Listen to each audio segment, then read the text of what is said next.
Et salut tout le monde, c'est Sky. Aujourd'hui, bienvenue pour cet avant-dernier Free Trade. Et aujourd'hui, je suis pas tout seul. Aujourd'hui, je suis avec le grand Psycho Blind, voilà, qui est parmi nous pour cette Merci, hein. émission-ci. Et voilà, merci d'avoir accepté cette invitation et surtout de t'être rendu disponible aujourd'hui pour cette avant-dernière émission de Free Trade pour cette saison-ci. Et Eh ben, voilà.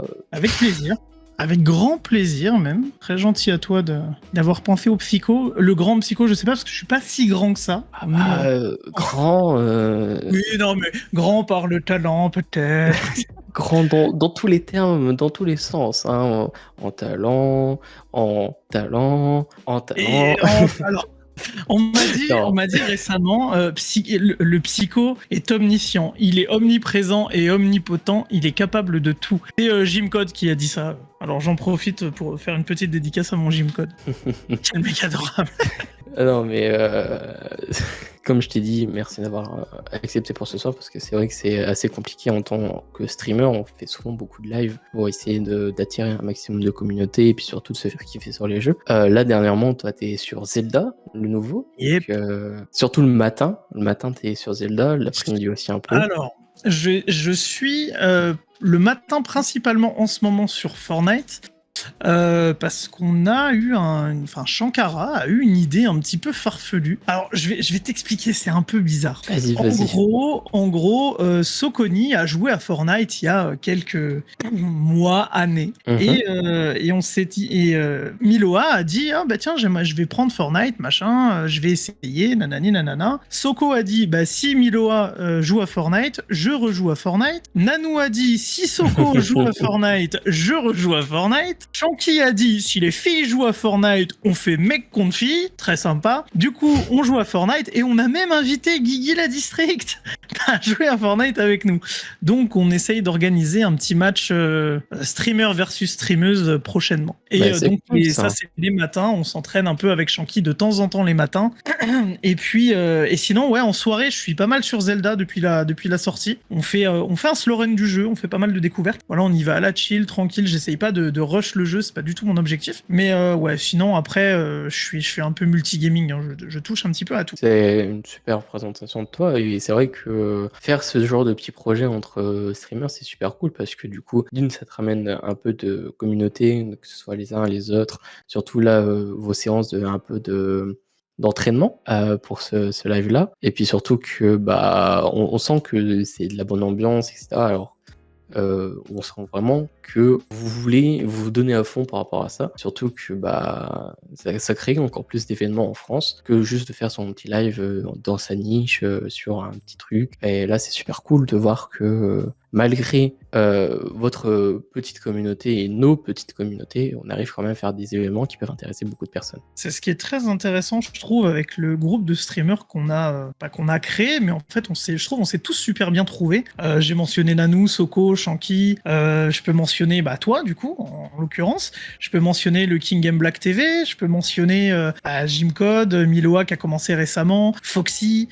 Tu vois, c'est vraiment un groupe où on n'avait pas forcément, je pense, dans la vie de tous les jours, on se serait pas rencontrés aussi facilement. Twitch a fait que on s'est côtoyés, on s'est appréciés. Les événements chez Sentinel également ont fait que on a on a eu l'occasion de se parler, de jouer ensemble. On a eu également la Streamers War les deux Streamers War d'ailleurs chez Shanky, qu'on fait que on a rencontré des streamers, on a sympathisé hyper vite. Et aujourd'hui, je trouve on a un groupe qui est hyper soudé et je vais peut-être aller loin, mais il y a Tu peux des tout dire. amitiés qui se sont créées en fait, des vraies amitiés qui se sont créées. Tu vois, moi, je suis parti début du mois d'avril. Je crois que c'est début du mois d'avril, Mhm. chez King Game Black et Jim Code. Je suis parti 3 jours. C'était un délire. Tu atteins les 1K follow, je débarque. Il a atteint les 1K follow, le lendemain, je débarque. Donc, tu vois, ça crée des Chose due, amitiés. chose faite, hein. C'est ça, c'est exactement ça. Mais Donc ouais, après, ouais.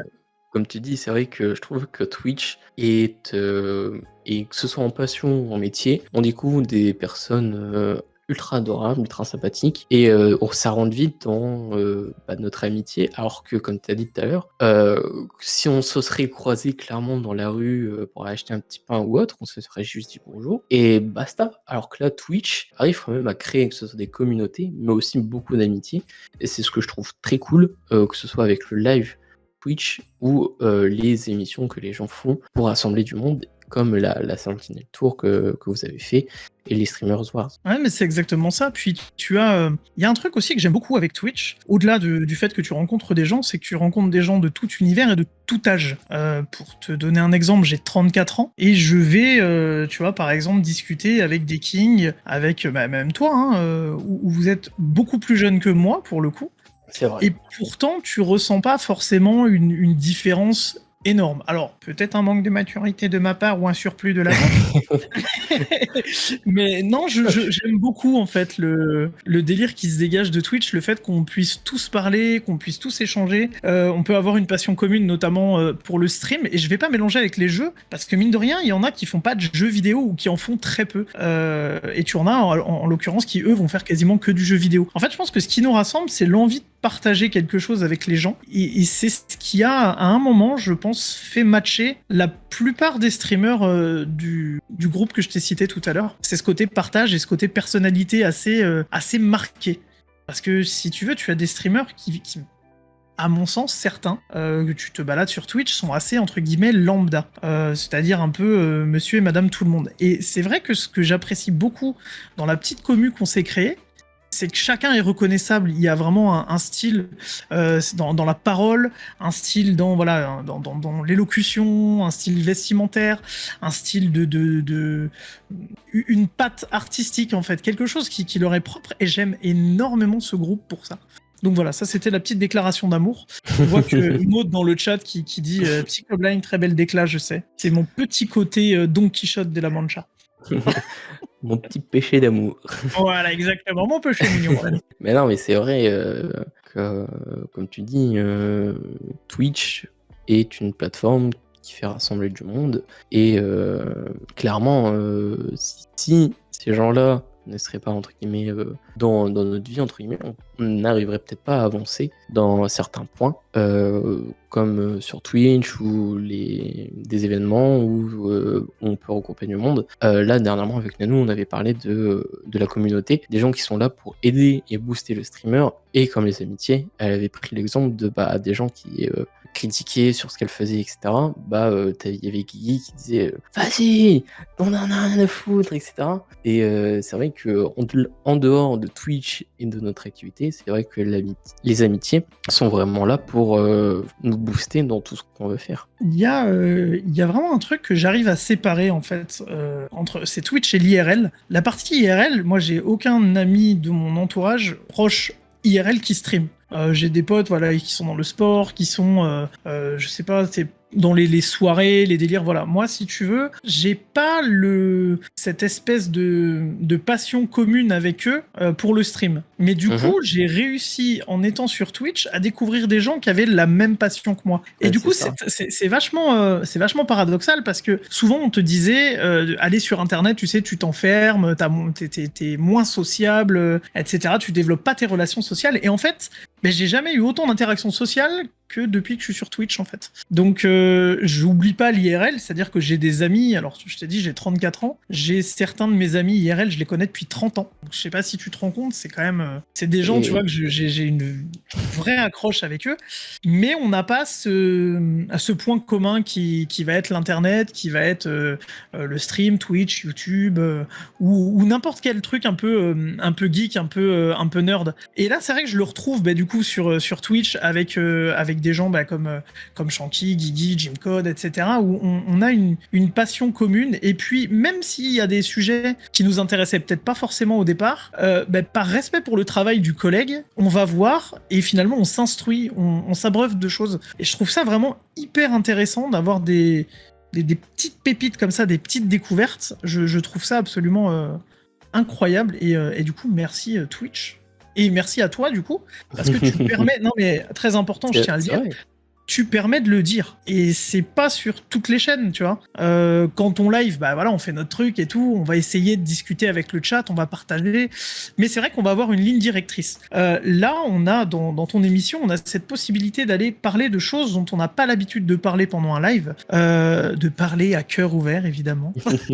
Tu vois, ouvrir notre cœur aux autres. Mais non, non, j'aime beaucoup et je trouve ça hyper sain. Oui, au-delà d'être sain, c'est il y a tout un côté. Ça aide les gens qui ont eu un petit côté introverti, eh bien à s'exposer un peu plus. Moi, à la base, je suis pas timide, mais j'ai du mal à m'exposer. Tu vois, Ouais. par exemple, un truc bête, chanter, j'ai du mal à le faire. Bah, sur Twitch, tu vois, j'ai organisé des karaokés. C'est un truc, non, mais c'est impensable. À la base, je chante pas devant mes parents ou devant ma femme. Tu vois, c'est un Je vois truc. totalement, je vois Et là, totalement. Twitch, j'arrive, ça t'aide. bah, t'arrives, t'as 30 personnes, tu commences à chanter Aladdin et tu prends la voix de Jasmine. Mais à un moment, bon, écoute, ta dignité, tu la mets dans ta poche, puis tu t'assois dessus. Ah oui, c'est sûr. Mais je trouve aussi que, pour revenir à ce que tu as dit, Twitch, je trouve aussi que pour ceux qui sont extrêmement timides comme moi, je trouve que Twitch a beaucoup aidé, que ce soit dans le développement de la personne ou dans le fait de la timidité, à un peu enlever cette face-là, que ce soit en stream ou dans la vraie vie. Moi, clairement, je vais prendre mon exemple parce que moi, de base, je suis ultra timide. Tu vas me demander un truc à la boulangerie ou un truc à technicien, etc. Je sais pas faire, je tremble de fou. Et je trouve que depuis que je me suis lancé sur Twitch, j'ai 2 fois plus de facilité à que ce soit communiquer avec les gens, à être moins timide, à avoir moins peur de discuter avec des personnes. Et je trouve que Twitch m'aide beaucoup, que ce soit dans le social, à trouver des potes, des amis, à mieux communiquer et aussi à pouvoir, comme tu as dit, exprimer ce qu'on ressent, ce qu'on dit. Et c'est pour ça aussi que cette émission n'est pas faite aussi que pour inviter des petits streamers comme toi, comme Gigi, comme Foxy, comme Astral, etc. C'est aussi voilà, on parle un petit peu de votre expérience, comme avec Nanou, on a un peu parlé de son point de vue côté streameuse, parce que c'est vrai que les streameuses ne parlent pas réellement de ce qui se passe en dehors de Twitch, du harcèlement, etc. Et quand tu vois sur Twitch, ils sont toujours le grand sourire, face poker face, etc. Et je trouve que c'est cool que des gens arrivent à parler de ce qui se passe pour eux et de leur ressenti concernant Twitch, YouTube, les réseaux et comment ils le ressentent. Yep. Non, mais je suis assez d'accord avec toi. On a de toute façon, par le biais de Twitch, un point vraiment commun à tous, c'est ce côté partager, vouloir diffuser quelque chose qui nous plaît. Donc forcément, tu vas avoir, je pense, un lien qui va se créer avec les gens, et ça, peu importe ce qui t'arrive dans ta vie IRL. Souvent, et j'ai remarqué ça sur Twitch à force, parce que ça fait à peu près, ouais, on va dire 2 ans que je stream. J'ai pas été très assidu sur ces 2 dernières années, je dois dire. Mais ouais, ça fait à peu près 2 ans que je stream, et on voit en fait beaucoup de gens, tu sais, qui moralement sont un peu cassés, un peu brisés. Et tu as l'impression que Twitch, finalement, c'est une espèce d'exutoire, une espèce d'échappatoire où on va essayer d'être beaucoup plus nous-mêmes, en fait. Ouais. Et on n'a pas peur du regard des autres. Alors forcément, t'as toutes les histoires de trolls, de machin et tout, mais ça en soi, tu t'en fiches, c'est 3 pécores derrière ton écran. En vrai, ça, moi, j'ai passé un peu ce truc-là. Et puis moi, ça m'amuse, parce que du coup, j'en rigole principalement, je me fous un peu de leur gueule quand ça arrive. Mais voilà, on a tous ce point commun, je trouve, sur Twitch. Et au-delà du côté partage, il y a ce côté, ouais, esprit un peu cassé pour une grande majorité qui a envie finalement de streamer pour sortir un peu la tête des problèmes, la tête du quotidien et tout ça. Donc ouais, je pense que... Puis ça a aidé beaucoup de gens à contrer les effets du harcèlement sur eux. Oui, ça les aide aussi, je trouve, vu qu'ils streament, à pas leur donner une autre personnalité, mais je trouve que ça leur fait genre une petite carapace et que le harcèlement qu'ils subissent, entre guillemets, sur Twitch, ils peuvent le subir, mais vu qu'ils sont dans leur monde, mais oui, c'est sûr que pour revenir à ce que tu as dit, c'est vrai que Twitch aide beaucoup de personnes à se sentir beaucoup mieux et un petit peu discuter avec des gens par-ci par-là et du coup se faire sa petite communauté et sa petite bulle pour se sentir mieux et et sortir de cette société assez opprimante par rapport à tout ce qui se passe. Je vais pas rajouter grand-chose de plus quand tu regardes. Non, mais c'est vrai, il faut être honnête. Après, c'est ce que je disais, t'as le point commun qui est Twitch, et Twitch a aidé à prendre confiance pour beaucoup d'entre nous, je pense.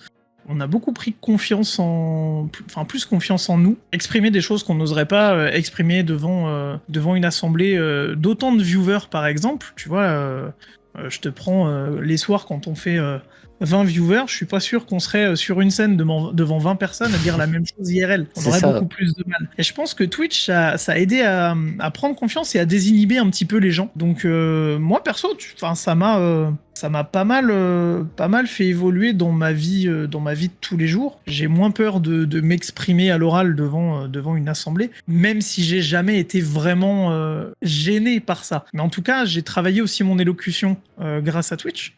De par le fait que, mine de rien, tu dois avoir quand même un certain phrasé, une certaine aisance quand tu vas discuter et quand tu vas partager avec les gens. Il faut pas que tu sois comme un gogol à dire mais alors, j'ai pas tout compris. Attends, qu'est-ce qu'on fait? Oh ben, tu vois. Je trouve que aujourd'hui, d'ailleurs ceux qui s'en sortent le mieux sur Twitch ont une élocution quasi parfaite. Et je pense que être sur Twitch et pratiquer, ça les a aidés grandement à progresser, c'est sûr. Bah c'est ça. Je t'avoue, je sais pas trop quoi dire d'autre parce que c'est vrai qu'on répète assez souvent la même chose, que Twitch aide beaucoup les gens, l'élocution, etc. Et c'est vrai que Twitch, et c'est différent que Sing, comme tu as dit, de parler à des vraies personnes en face. Je pense qu'aussi il y a le fait que les gens soient anonymes, qu'on les voit pas, que entre ce qu'on dit sur Internet et ce qu'on peut dire en vrai, je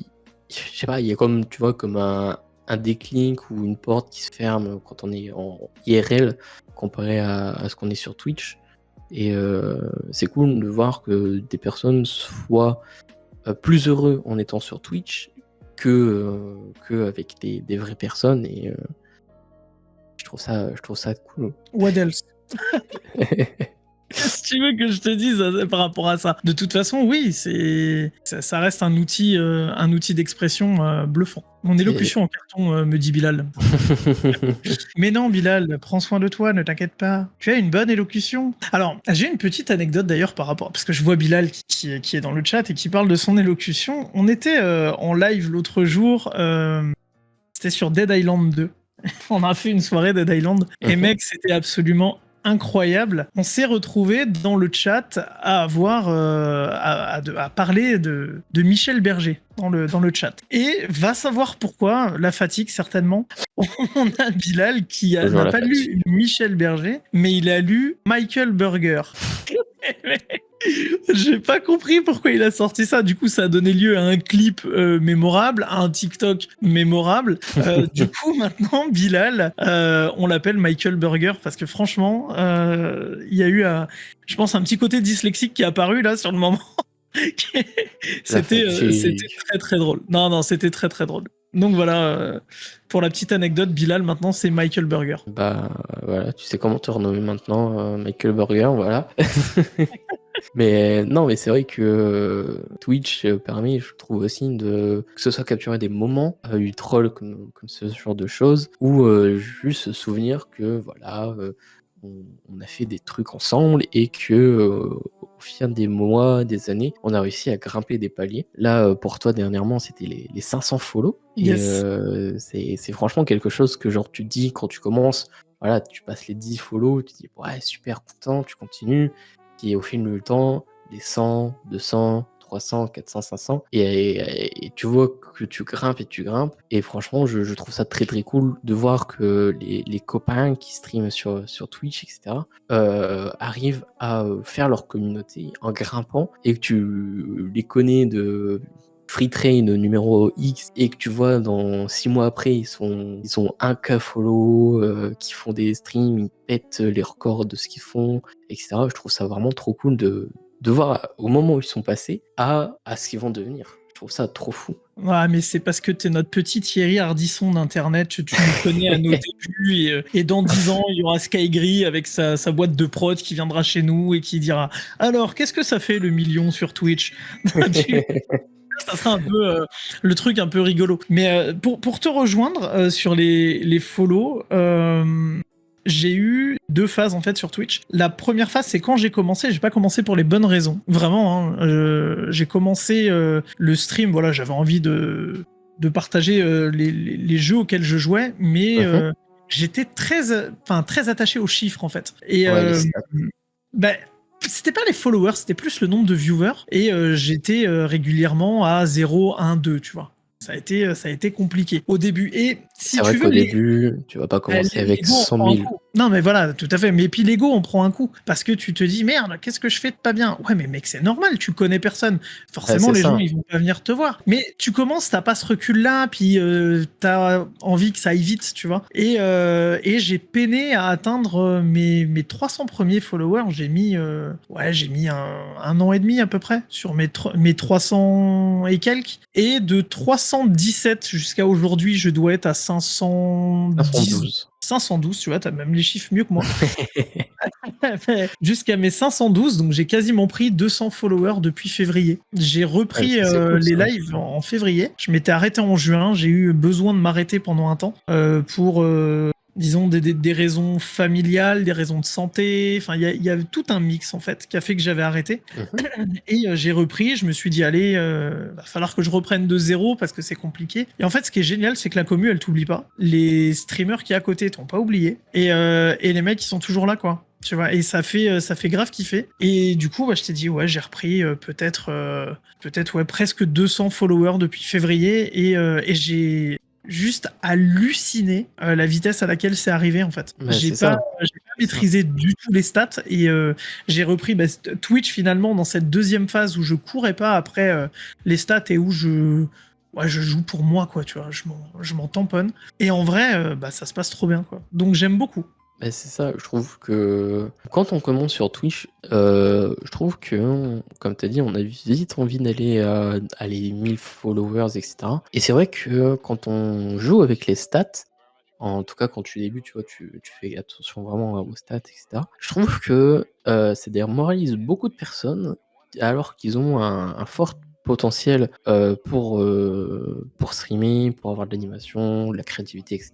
Et je trouve que ça démoralise beaucoup de personnes IRL et que je trouve que c'est compliqué de se détacher des stats quand tu commences. Et comme tu as dit là tout à l'heure, tu as réussi dans cette deuxième phase à faire ce que tu kiffais sans avoir des gens qui sans que tu regardais les stats, pardon. Donc, je trouve ça intéressant et cool aussi de te dire que ok, moi je suis venu sur Twitch, c'est pas forcément pour les stats, c'est pour me faire kiffer et faire kiffer les gens.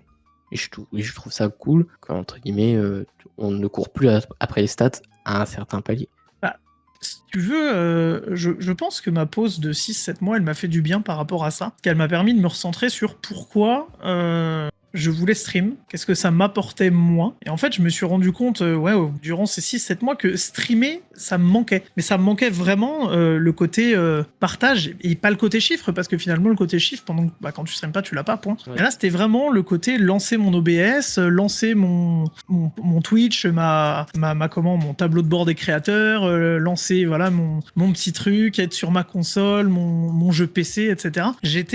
Ça me manquait. Et puis il y a tout le côté communautaire aussi, parce que franchement, quand t'es sur Twitch, tu vas plus facilement aller sur des jeux communautaires à la Fall Guys, à la Among Us, etc. Et Plutôt ça que va quand faire t'es tout seul participer et que les gens. et que tes potes ont pas le même délire dans la vraie vie. Moi, tous les jeux communautaires, je te disais Among Us, etc. J'en ai pas fait du tout pendant 6-7 mois. J'ai recommencé le stream. Dans le premier mois, j'ai dû avoir 3 soirées Among Us sur différentes chaînes, tu vois. Ouais. Comme quoi, c'est vraiment le jeu communautaire, tu fais participer d'autres streamers ou tes viewers, etc. Donc il y a vraiment tout un univers autour de ça que tu n'as pas quand tu streames pas. Et tu peux taper tes meilleures soirées avec tes potes. Mine de rien, quand tu streams, t'as toujours les mecs dans le chat qui vont balancer une dinguerie et je trouve ça trop drôle, tu vois. Donc c'est vraiment le côté social et communautaire de Twitch. Moi, j'adore regarder les conneries qui sont dans le chat. Et c'est ce que je te disais en off tout à l'heure. Mais c'est vrai, hein, quand je débarque sur une chaîne, quand je stream pas et que je vais sur une chaîne, et mec, je la monopolise la chaîne. Je raconte que des conneries. Non, mais c'est un scandale. Non, mais c'est vrai ce que dit Guigui sur le chat. Je balance souvent beaucoup de conneries. C'est un truc. J'ai j'ai zéro filtre en fait, que ce soit dans le chat ou même en live. Hein. Il y a des moments où j'oublie que je suis en live et je sors des dingueries. Mais parce que je suis dans ce délire-là et c'est vrai que c'est ma personnalité qui se reflète sur Twitch. Et d'un côté, j'en suis très fier parce que j'ai pas de... Tu sais, le jeu d'acteur en français sur Twitch, tu vois. Ouais. J'ai pas ça. J'ai vraiment... Ouais, en stream, je suis comme je suis dans la vie de tous les jours, tu vois. Et c'est ça qui est génial. C'est que t'as pas besoin de te cacher. Tu es comme tu es. Ouais, c'est ça que je trouve cool, c'est que bah, tu deviens entre guillemets une autre personne sans vraiment avoir comme une autre personnalité, comme un rôle plutôt, un double jeu. T'es comme t'es et franchement les gens te suivent pour qui tu es et ils ne suivent pas parce que t'as 1000 follow, t'as de l'argent, tu fais des events, mais que vraiment que des gens restent pour ta commune comme tu as dit. T'as fait une pause d'1 mois, bah les gens ils sont restés et dès que t'es revenu, ils sont restés et J'ai fait ils t'ont vu. 6 mois de pause. 6 mois au total. Ah oui, J'ai fait une très très longue pause. ah, Donc, tant que la pause te permet entre guillemets de te remettre pas en question, mais te fait du bien dans ce que tu veux faire, te remettre les idées dans ce que tu veux faire réellement de ta chaîne, de ce que tu as envie de faire comme live, comme jeu, comme concept, comme truc. Comme là dernièrement, ton nouveau concept, si je me souviens bien, c'est à la sauce blind. yeah, Voilà. ah, le mec il lit les trucs. Ah, c'est pas moi, tu Si, l'as si, mis je tu l'as l'ai mis en mis, c'est story. vrai. Je l'ai mis, Donc, tu as le droit. non mais tu vois, c'est encore des nouveaux concepts, des nouvelles choses que bah tu fais interagir la commune, tu fais rentrer la commune. Comme Guigui avec ses émissions comme le Burger Quiz, il fait un peu rentrer la commune. Là aussi, dernièrement, il avait fait une émission avec l'extension quiz, je sais plus quoi, Quiz Kit, ouais. Quiz Kit, qui permet aussi de pareil de faire interagir le chat. Donc je trouve ça très cool et c'est pas forcément des streamers à plus de 1 million de followers qui vont faire ce genre de choses. Et je trouve ça cool que des petits streamers comme vous passiez entre guillemets interagir le chat avec vous et que ce chat reste en fait. Je trouve ça très cool que le chat reste parce qu'on pourrait très bien dire oui mais moi c'est du Fortnite, moi c'est du machin, alors que bah forcément dans votre chat à vous, bah à part les quelques-uns où ils sont vraiment là que pour Fortnite et qu'après ils dégagent, mais il y a au moins une dizaine de personnes qui restent sur vos streams pour votre personnalité et pour ce que vous faites. Bah, je pense en fait, par rapport à la personnalité, je vais te dire un petit peu comment je suis perçu en règle générale. Je vais te schématiser le truc. Tu fais une soirée, on est 10 à une table, je suis celui qui parle le plus fort. En gros, voilà un peu la personnalité du type. Et c'est vrai que j'ai énormément besoin de m'exprimer, de raconter des âneries, mais tout le temps sur les lives. Sur les miens, j'arrive à me tenir. Mais tu vois, on a fait le live 24 heures chez King quand je suis parti Ouais. chez lui pour fêter les 1K. Mais mec, j'étais mais déglingo. J'ai été un boulon. On a fait le burger quiz chez Guigui. J'ai été intenable. En Ah bah j'ai vu ça, hein.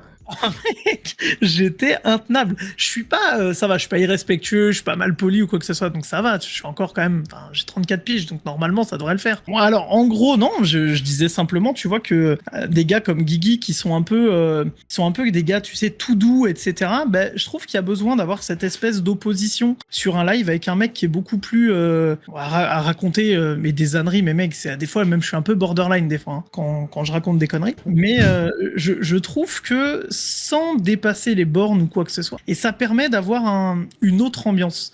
Des fois, je débarque dans les chats à l'écrit, mais je vais balancer des folies, tu vois. Je vais vraiment balancer des dingueries. Alors, c'est pas du troll, parce qu'en soi, les gens chez qui je vais et chez qui je balance ça me connaissent. Et ils savent déjà ce que tu fais, etc.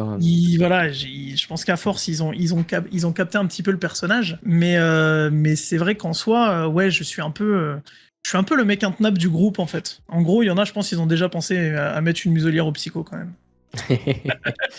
Lui, on va plus l'inviter. Il nous saoule. Ah non, mais attends, je vais te dire un truc. Le contexte de comment j'ai rencontré Nanou, Aliana, Judes, etc. On a fait une soirée, c'était une soirée Among Us. J'ai débarqué dans le Discord, j'ai dit bonjour à personne. Je suis arrivé, j'ai dit, je vous le dis direct, Guigui, c'est le plus gros menteur.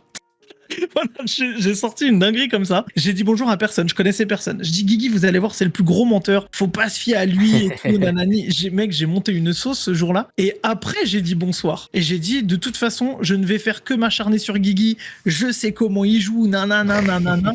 Au final, je les ai tous niqués et j'ai trouvé ça mais tellement drôle. C'était, j'ai tellement surjoué un personnage un peu surexcité dans le délire que on s'est fait des crasses avec le Guigui. Dis-toi que même à un moment dans le Among Us, on était tous les deux imposteurs. On a voté l'un contre l'autre. Mec. Les mecs bien relous, quoi. Non, mais gros, c'est comme ça qu'on a gagné. Ah, C'est comme ça. On a parce que tout le monde a dit mais attends, c'est pas possible, vas-y, il a viré Guigui et tout, c'est juste pas possible. Guigui était l'imposteur, donc c'est pas Psycho, tu vois. Et au final, je les ai tous rincés à la fin et j'ai trouvé ça trop drôle. Tu vois, c'est ce côté un peu un peu vicieux mais très rigolo. Autant qu'on peut gagner à l'illégal, c'est bon, hein. Si on gagne en étant légal, c'est bon. Exactement. Puis je leur ai dit bonjour après en plus. Voilà. On reste gentlemate. Ouais, gentlemate, exactement. Guigui qui dit il m'a sacrifié. Bah oui, évidemment, je t'ai sacrifié, mec. Sinon, on peut pas gagner. Ah, mais mais par contre, j'ai un problème avec les jeux comme ça. Je suis. Quand il faut jouer dans la compétition, il faut que j'y aille, quoi. Chez Guigui, je crois qu'actuellement, sur tous les jeux que j'ai participé, il me semble pas en avoir perdu un seul. Ah, là, dernièrement, le dernier jeu que j'ai vu, t'as clairement dégommé le Burger Quiz. Clairement, tu l'as. Le dernier jeu du Burger Quiz, tu l'as déglingué. Tu l'as fait en one shot. Ah, mais oui, le burger de la mort. Je l'ai revu tout à l'heure en YouTube sur le Discord de Guigui. Je l'avais pas revu en fait. Et en vrai, tu sais que j'étais super surpris parce que même moi, je pensais pas que j'allais y arriver. Tu sais que j'ai essayé plein de fois devant la télé, devant Alain Chabat et tout, mais au bout d'un moment, tu pètes un boulon, tu te dis mais non, mais c'est trop drôle ce qu'il dit et tu pars en couille. Et là, j'ai fait le burger de la mort et du coup, ouais, c'est passé tout debout. Mais je t'avoue que. Il a fait en one shot. Mais je voulais pas perdre contre les filles. C'était mort.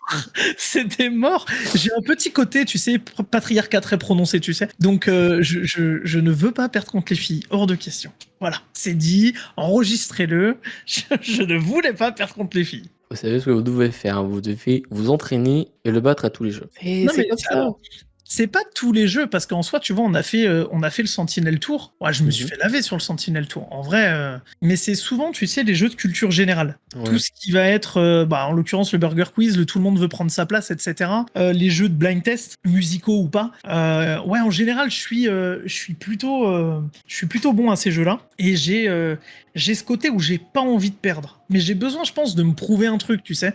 C'est même pas Ouais. par rapport aux autres, c'est vraiment. Ouais, de toi-même montrer que pas que tu es supérieur, mais que tu connais des connaissances, tu sais des choses et que Mais c'est un ça te challenge pour ma permet propre culture, en fait. de connaître. Ouais, c'est ça. Je challenge un petit peu ma propre culture au quotidien sur plein de choses parce que je suis toujours dans la lecture. J'aime beaucoup apprendre des choses. Mais de quoi alimenter ma culture G, que ce soit la culture pop, que ce soit après des trucs un peu plus scientifiques, un peu plus littéraires, etc. Mais j'aime bien, j'ai ce côté, tu sais, je suis très intéressé par tout. Même si je suis pas, j'ai pas je maîtrise pas le sujet plus que de raison, tu vois. Mais j'aime avoir un semblant de culture générale, mine de rien. Et c'est pour ça que j'adore participer à ce genre de jeu. Mais j'en deviens des fois un peu odieux et c'est vrai que sur le Burger Quiz, j'ai ragé, mais On l'a monsieur senti. Lamy, On l'a monsieur Lamy, senti. c'est pas normal. Ouais, c'est ça. Et après, c'était très bonne ambiance sur le Burger Quiz, donc voilà.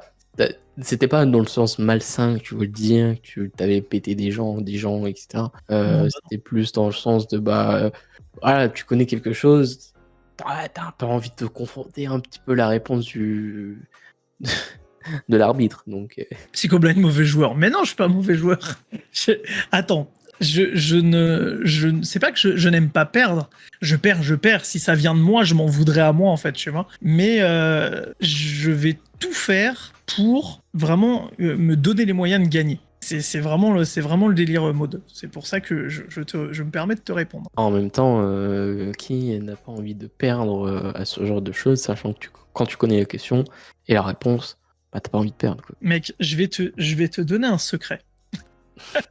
Les 3 quarts du temps, je ne connais pas la réponse. Mais vraiment. En fait, je pars. Révélation. Ouais, non, mais attends, j'ai un seul cerveau, j'en ai pas 8. Mais souvent, dans les jeux comme ça, je procède par élimination. Mais vraiment. Et je pense que 90% des questions sur lesquelles je tombe, je procède par élimination. Parce que je n'ai pas la réponse de base. Oui, c'est ça. Mec, faudrait être Wikipédia, tu vois, pour avoir les réponses de tout ça. Et c'est vrai que j'ai peut-être plus tendance à être fort sur le côté à procéder par élimination plutôt que connaître la réponse directement. Et c'est ce qui fait que souvent je passe devant parce que je me suis beaucoup plus entraîné à pratiquer le process de procéder par élimination que d'avoir une masse de culture en fait. Bah, c'est ça, surtout quand tu sais que c'est, comme là au Burger Quiz de Guigui où, bah, c'était, un QCM. Donc, souvent tu fais ce qui est en plus logique, le moins logique, ce qui pourrait être le plus absurde et le moins absurde. Et là, c'est vrai que vous avez été très fort sur ça parce que du coup, vous avez déduit que, bah, ça c'était pas ça, ça pouvait pas être réel, ça peut, mais voilà. Et puis du coup, bah, tu as la seule réponse et du coup, c'est vrai que, quand on a de la culture, c'est vrai que, bah, tu peux plus répondre que là, par exemple, la team fille, clairement, ils étaient perdus sur leurs questions. C'était presque vous qui allez donner des réponses pour rapport à ça. Ah, mais c'est parce qu'on les a eus à l'usure, parce qu'ils étaient très forts. Mais du coup, quand tu mets la pression sur les gens, tu sais, tu leur dis, mais non, vous gagnerez pas, vous gagnerez pas. À un moment, ils y croient, puis c'est tout. Et heureusement qu'on n'était pas sur plateau, parce que je pense qu'il y en aurait quelques petites frites qui passaient de droite à gauche ou des burgers pour, Ah ouais, non, mais avec le les pot de débats qu'il ketchup, y a il eu. passait chez les maillots, hein, c'est sûr, et inversement. Ouais. Mais ouais, c'est vrai que c'est cool d'avoir de la culture, et puis surtout quand t'es invité à ce genre de choses, gagner c'est toujours le meilleur truc, mais je suis encore sous le choc que le fait que t'as gagné le burger de la mort à la fin. Hein. Je vais être honnête, hein, je ne m'y attendais pas non plus. Donc voilà, comme ça, c'est dit, c'est fait. Un petit 5 et puis bon, voilà, là t'as fait les 10 questions qu'il y avait quoi. Mais non, c'est cool d'avoir ça. Et puis pour Guigui, à quand un prochain Burger Quiz? Oui, à quand un burger quiz, Guigui? IRL, hein, je parle. Hein. Non, mais et tu sais, ce qui serait trop drôle, c'est qu'on arrive à réunir les streamers en dehors de la TwitchCon, tu sais. Un petit groupe comme ça, on débarque tous à Perpignan chez Guigui, et en avant, on se fait un burger quiz dans la cour derrière l'appart de Guigui là-bas. Ça pourrait être drôle, tu vois. Avec plateau, régie, moi je suis preneur. C'est ça, on vient tous avec des spots et on amène un peu notre matos et tout. Oui, on va. Et puis évidemment, bien sûr, les burgers, on ira les chercher au McDo. Et Ils nous feront un abonnement, tu vois. 150 burgers, comment ça? Bon, bah, dans 2 heures, c'est prêt. Hein. arrive à la caisse du McDo, vous acceptez les subs? Vous acceptez une petite pub? Insta, Twitter? Non? Bon. Ah ouais, non mais ça oui, tu fais l'influenceur à 2 balles. Non mais attendez monsieur, je ne vais pas payer mon pain. Je vais vous faire une pub sur Instagram, bien sûr. Mais dans quel monde on vit? Ah, non, mais je sais pas toi, mais moi ça me fait péter les plombs. En fait, je suis un gars un peu à l'ancienne pour ça. Tout ce qui est les influenceurs, tout ce qui va être un peu dans le délire, enfin tout ce qui est un peu nouveau dans la société, j'ai un peu de mal à m'adapter. Je suis peut-être je suis un mec des années 80 moi. Donc Ouais, mais je t'avoue que même moi, en tant qu'influenceur sur les réseaux, etc., c'est vrai que j'ai beaucoup de mal aussi à accepter certaines choses et à se dire, bah voilà, il y a ça maintenant et bah on peut plus trop revenir en arrière. Donc il n'y a pas que toi, t'inquiète. je me sens moins seul, ça y est. J'avais l'impression que le monde était en train de s'écrouler, mais non, visiblement. Non, t'inquiète pas, on est tous ensemble. On est tous ensemble. Et moi, j'ai envie de tourner la roulette. Je trouve ça drôle. T'as envie de tourner la roulette? Ouais, je veux tourner la roulette. Mais S'il te plaît. juste avant qu'on tourne la roulette, qu'est-ce que tu penses du coup, je sais pas si tu as un petit peu suivi, il y a du coup une tribune qui a signé, des lois par rapport aux influx voleurs. Ah oui, bon, écoute, je vais être franc avec toi. Bon, pour moi, ça fait longtemps que ces mecs-là auraient dû être encadrés. Enfin, ces mecs et ces nanas auraient dû être encadrés depuis très longtemps parce que. Alors, je vais pas je vais pas incriminer la méthode de dropshipping. Parce que le dropshipping, en soi, Ça ça a existe toujours déjà et on existé, l'a en fait. toujours Hein. fait. Mais le level Le bip! de fils de... Voilà, il a jamais été aussi haut. Quand tu regardes des influenceurs, je vais te poser la question, je peux donner des noms? C'est possible? Tu Après, peux donner des noms, t'inquiète. voilà, On va te tu péter la prends gueule, mais bon, alors là, s'il te plaît, tu prends l'exemple d'un Dylan Thierry, par exemple. Mais ce gars, c'est genre la dernière des pousses, quoi. Je veux dire, le gars, il te balance ouais, des trucs de dropshipping où il sait qu'il va toucher une paire d'écouteurs à 1,50 €, il va les revendre à 45 €, ouais, et en c'est te ça le pire. disant, j'ai fait 75% avec le code Dylan ta grand-mère. Enculé, pardon. Mais tu vois, ces gars-là, je suis désolé, mais à un moment, je pense que c'est normal qu'il y ait une loi pour encadrer ça. Et ce que je trouve, moi, anormal, c'est justement qu'on ait attendu 2023 pour proposer quelque chose. Parce que le nombre de collectifs de gens qui se sont créés justement pour lutter contre les arnaques ou pour des gens qui ont été escroqués et qui ont fait des recours collectifs au tribunal, etc. Mais je sais pas si tu te rends compte.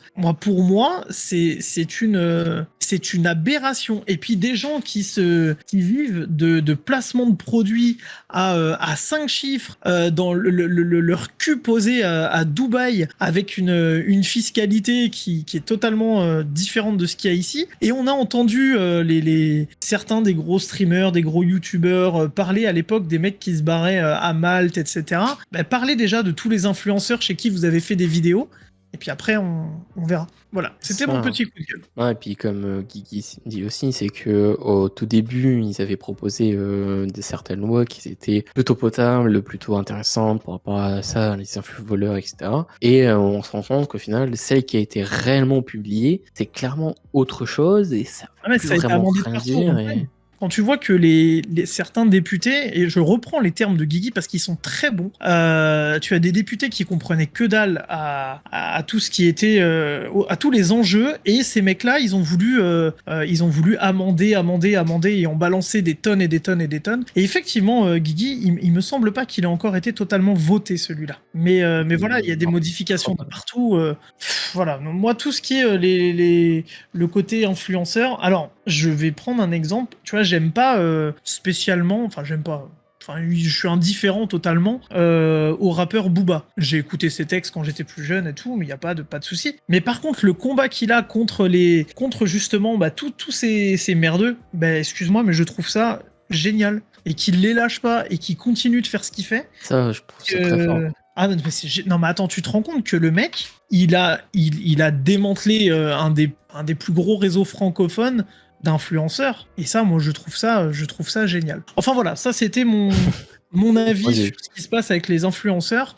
Euh, faut te dire qu'après, tu en as certains qui sont à Dubaï, t'en as d'autres qui sont bien en France et qui pour eux se sentent protégés, se sentent pas concernés. Maintenant, voilà, il y en a qui ont un visage, il y en a d'autres qui n'en ont pas. Je pense que là, c'est propre à chacun, mais à mon sens, oui, c'était très bien de toute façon qu'on encadre ça parce qu'il y avait C'est beaucoup trop de dérives. sûr. C'est sûr, il y avait beaucoup trop de non-respect des gens, surtout pour certains produits, tu vois. Encore le dropshipping, bon, allez, des fois, t'en as qui savaient que c'était du dropshipping, mais ils s'en foutaient parce que c'était le truc, etc. Mais par exemple, pour la chirurgie esthétique, pour les produits de beauté, les allergies, etc., c'était pas forcément indiqué. Et le pire, c'est que tu avais certains influx voleurs qui proposaient de la crème hydratante rajeunissante et qu'au final, eux-mêmes ne l'appliquent pas, mais ils m'ont mis un filtre pour dire voilà ce que ça rend. Donc c'est pour ça que je trouve ça très cool qu'ils ont fait ça, mais pas cool d'avoir mis des gens qui sont députés pour ce genre de choses et qui connaissent rien à ce milieu-là et à ce métier. Bah, t'as tout dit, hein. Guigui l'avait déjà dit dans le chat. Je vais pas. Oui, après, je vais pas surenchérir là-dessus. Ouais, t'as déjà donné ton avis et puis. Mon avis, si tu veux, je pense qu'il est assez tranché. Et pour moi, ça n'a pas été assez encadré à une période. Il faut que ça le soit aujourd'hui. Et il faut que les gens en tout cas certaines de ces personnes qui ont escroqué des gens, le payent. Puis c'est tout. terminé. Bah oui, totalement. Moi, je suis tout à fait d'accord, de faire payer ce que les gens ont fait, à d'autres, alors que c'était complètement illégal, de faire ce genre de choses. Là, je suis en train de lire ce que disait Guiguet. Mmh. Le problème de l'Assemblée nationale, c'est que tu es très peu à travailler sur un texte, mais que du coup, c'est soumis au vote de tout le monde. Et je suis assez d'accord avec Guigui pour le coup, parce que, en fait, tout le monde donne son avis, mais pas tout le monde a lu le texte. Ouais, Et c'est ça. ça, mais ça, c'est encore un autre débat, c'est un débat politique. Et très clairement, j'ai pas envie de faire de politique. Et puis surtout que déjà parler d'influx voleurs et cetera, c'est déjà assez, je trouve, sensible de parler de ça, sachant qu'on sait pas encore vraiment le vrai texte, où ça va réellement amener et cetera. Donc je voulais juste avoir ton avis par rapport à ça, que c'est quand même assez récent et puis surtout que, bah, voilà, on n'a pas eu le temps d'en parler avec, Nanou, mais vu qu'on parlait des influenceurs et cetera, je pensais que c'était un bon le moment entre guillemets d'en parler, d'avoir un avis un peu extérieur, de savoir d'un autre point de vue d'un autre influenceur. Je me sens pas tellement influenceur. Tu influences des gens à jouer à Zelda. Alors, j'ai influencé Shankara à jouer à Dead Island 2, c'est vrai. C'est vrai, je l'ai Ah là, influencé à voilà. reprendre Fortnite. Ouais, donc en fait, je suis un influenceur. Mais Shankara aussi, c'est un esprit faible, c'est pour ça. C'est le C'est dit, là, c'est sorti, c'est dit, c'est clippé, il y a 25 clips là qui sont sortis, 40 TikTok, bon, Ah merde, je vais finir en short. Sur les shorts. les deux aussi, parce qu'il fait chaud, donc bon. C'est vrai, je vais finir sur les shorts en short. La petite vanne est sympa. Mais voilà, je voulais avoir ton avis avant qu'on tire la roulette, vu que je sais que tu as très envie là de tirer la Mais roulette. elle me fait de l'œil, je la vois sur ton retour là depuis tout à l'heure, je la vois. Et elle bouge là, ça y est. J'en peux plus, je veux absolument tirer sur cette roulette. Ça, cette roulette magnifique. Oh, oui, oh Ouais, mais quelle belle roulette! Oh mon voici la dieu! roulette. Oh, c'est de toute beauté! Et c'est parti pour la roulette. Voilà, elle est lancée, elle est là. Pour vous, euh, pour nous aussi, surtout pour un petit débat. Et ça va partir sur un petit débat concernant YouTube. Donc, Wow. ça va être des questions en rapport avec ce que tu as fait, ta meilleure année, etc. Donc, ne t'en fais pas, c'est pas des questions ultra compliquées. Oh, alors, tu sais, sur YouTube, ça risque d'aller très très vite. Ça va aller très très vite. Et c'est vrai que Guigui dit ça, mais il faut vraiment qu'on fasse une vraie roulette. Mais quand on aura un vrai plateau pour Free Trade, vous en faites pas. Il y aura vraiment une roulette qui sera là pour choisir un débat pour nous. Fais-moi plaisir, fais la même roulette que dans le juste prix. Tu sais, quand ils tiraient comme des malades vers le Clac, bas, clac, là, et clac, puis. clac, clac, Ah clac, ouais, clac, j'adorais, clac, elle clac, était clac. belle cette. Oh là là. On va le remplacer par du bruit. Clac, clac, clac, clac, clac, clac, clac, clac, clac. On va demander à des gars pour les bruitages. Es-tu prêt à du coup découvrir ce nouveau petit débat Yes. Que de- penses-tu du- du YouTube actuel comparé à l'ancien? J'ai même pas besoin de le dire. Hein, c'est. Je suis désolé, ouais. J'ai vu ça décrit, je me suis dit, faut que je le lise. T'inquiète. J'ai eu une espèce de pulsion. Faut que je le fasse, sinon on va. Bah écoute, comment je peux commencer déjà ça? Parce qu'il y a beaucoup de choses à dire. Disons que j'ai commencé à m'intéresser à YouTube au moment des débuts, tu sais, des let's play sur YouTube, des lives de ces trucs-là, et principalement avec l'avènement de gars comme Diablo X9. Je suis de cette Ouais. génération Call of Duty. C'est la génération Code 4, Code MW2, etc., Black Ops 1. Donc j'ai été très... mon début de vie de jeune adulte a été bercé par ça. Parce que je considère que l'ancien YouTube, on va dire, il est de 2010-2011, donc il y a 12 ans, 12-13 ans à peu près. Donc j'avais une vingtaine d'années.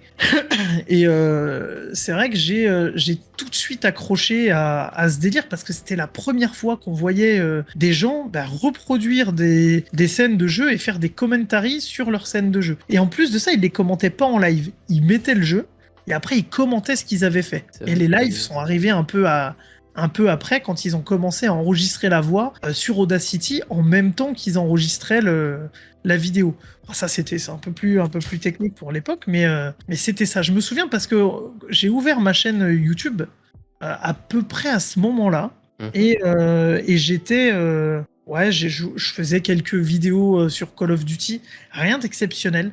Et puis un jour, je me suis dit, je suis plus spectateur qu'acteur de YouTube, donc j'ai supprimé les vidéos, mais j'ai gardé la chaîne. C'est la chaîne que j'utilise aujourd'hui pour mes replays d'ailleurs. Non, c'est vrai que j'ai été Bah, il y avait pas ça avant. Donc, du coup, ça m'a motivé à l'époque à acheter un HD PVR. Je sais pas si vous avez connu ça, le HD PVR. Mais en gros, c'était le boîtier d'acquisition, l'ancêtre du Elgato, en fait, hein. On avait un espèce de gros boîtier avec des prises Péritel, tu pouvais y brancher tout et n'importe quoi, notamment les anciennes consoles, type Super Nintendo, etc. Donc tu pouvais live de la Super Nintendo. J'étais comme un ouf, mec, j'ai fait Zelda 3 à l'époque, dessus.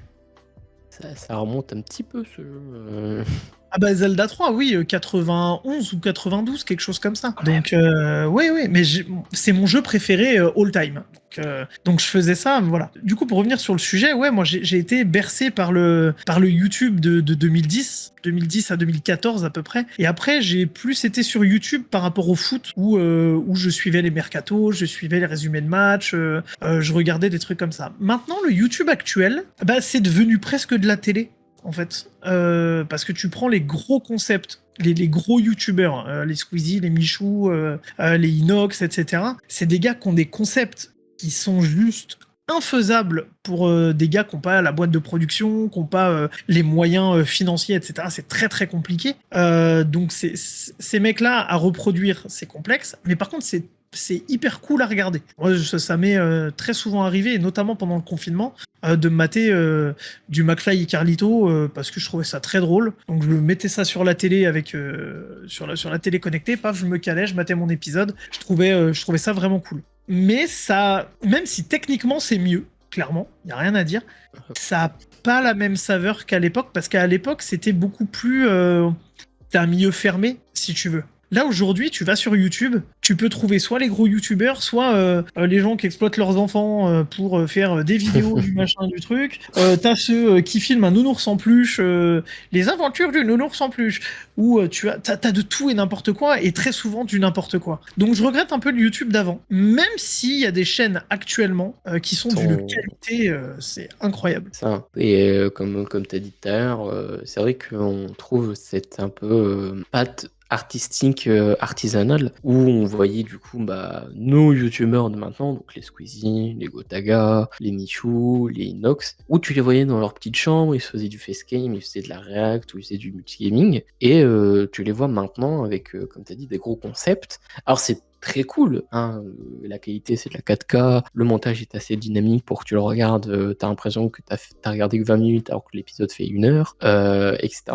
Mais comme on avait dit la fin dernière avec nous, c'est vrai qu'on a du mal, en tout cas moi, quand je regarde certaines vidéos, alors c'est très cool, je les regarde, mais bah, on ressent plus trop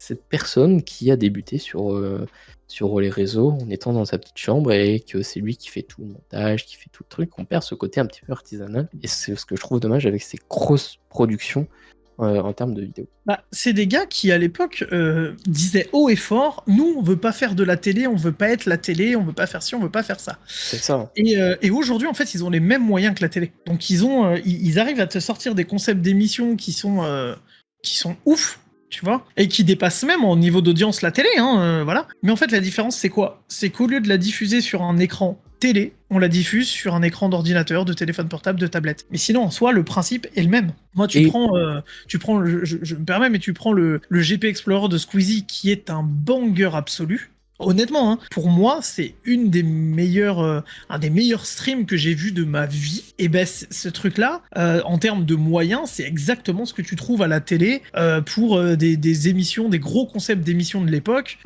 ou même aujourd'hui de la Formule 1 à la télé ou des trucs comme ça, tu vois. Donc, ouais, c'est ça. est-ce qui s'éloigne du concept de télé, ce qui revendiquait avant, nous on n'est pas la télé, on n'est pas la télé. Alors vous n'êtes pas la télé, mais vous êtes la nouvelle génération de l'audiovisuel. Et pour moi, Ouais.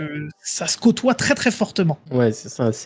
Bah, après, quand ils disent qu'ils ne sont pas à la télé, je pense qu'ils parlaient de bah, à la télé, souvent, t'as fiction, tu dois faire un quota pour que la marque qui finance la télé ou l'émission bah, puisse quand même avoir des revenus assez bonnes pour pouvoir financer les gens. Les marques, bah, t'en as pas sur la télé comparé à sur YouTube. Non, c'est vrai que je trouve ça un peu contradictoire du fait que bah, à l'époque, quand ils ont commencé, on veut pas faire de télé, clean, tout ça, et que maintenant, c'est des boîtes de prod comme la télé, c'est des boîtes de prod comme ils font pour des émissions, etc., des plateaux d'émissions, des hangars pour faire des émissions, surtout les vidéos d'Amixem où il fait clairement tout presque dans son hangar maintenant, que ce soit des vidéos drôles, des vidéos react et autres. Donc c'est vrai que c'est cool de voir ce genre de choses, mais bah on perd un petit peu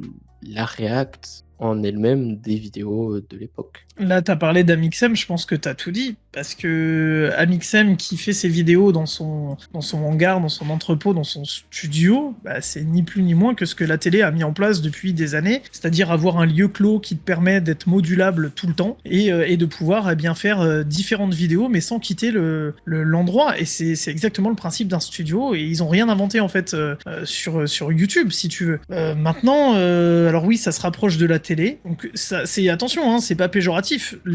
Certains concepts sont juste incroyables. Je décline pas du tout ça, hein, je critique pas ça, c'est Oui, oui, juste oui, bien sûr. on a du mal, en tout cas moi j'ai du mal à retrouver le côté artisanal de la vidéo et de l'écriture et du personnage, quoi. Bah tu vois, alors je vais me permettre de nommer un YouTuber qui pour le coup j'aime bien ce qu'il fait. Je sais pas si tu connais, c'est Alcor. Il Je ne fait connais pas. des vidéos principalement pour débriefer eh bien des personnages de comics, des personnages de manga, donner le lore d'une histoire, d'un film, d'un comics, d'un bouquin. Enfin, il est vachement dans l'explication, dans le lore, dans l'histoire d'une fiction ou de quelque chose qui vient de la culture pop. Et Hein. j'aime beaucoup parce que c'est très quali.